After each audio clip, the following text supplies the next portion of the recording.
Study of human skeleton. The skeleton system is a framework of bones, cartilages, and ligaments which consists of all organs. Human skeleton in adults is composed of 206 bones.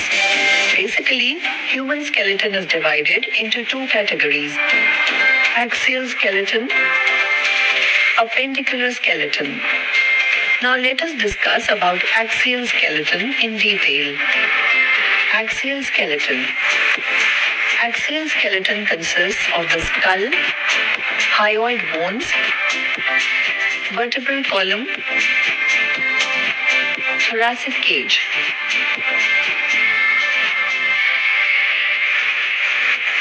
Skull.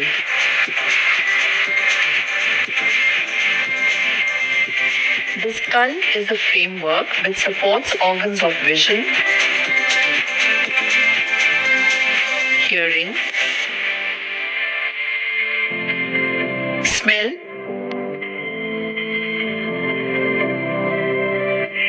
and taste.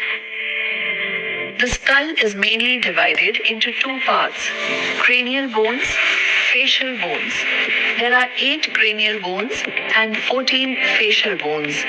Thus, the skull consists of 22 bones. A single U-shaped bone called hyoid bone is present at the base of the buccal cavity.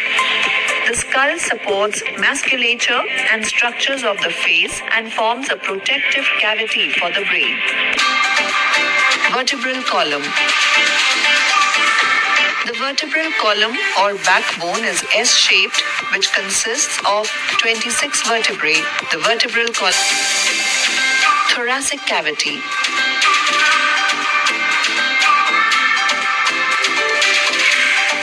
The bones of the thoracic cavity are sternum. This is single bone present in the front portion of the thoracic cavity. Vertebral column or spinal cord. This is long vertebral column or spinal cord which is present in the back portion of the thoracic cavity. Ribs.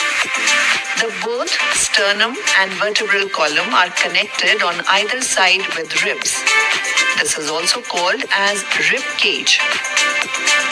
Some of the thoracic ribs are attached to the sternal ribs with the help of ligaments, enabling the increase and decrease in volume of the thoracic chamber during respiration. There are 12 pairs of thoracic ribs. Each ribs unites as joint with vertebral column. Ribs are of 3 types. 1. True ribs. 2. False ribs. 3. Floating ribs. True ribs. The first 7 ribs of the rib cage are attached directly to sternum. They are called as true ribs. False ribs. 8th, 9th, and 10th ribs are called as false ribs. These ribs are not attached directly to sternum, and the cartilages of the ribs attach to 7th rib. Floating ribs. 11th and 12th pair of ribs are called as floating ribs as they are not attached to sternum. The rib cage and sternum cover and protect the vital organs such as the heart and lungs. The ribs are also helpful in breathing.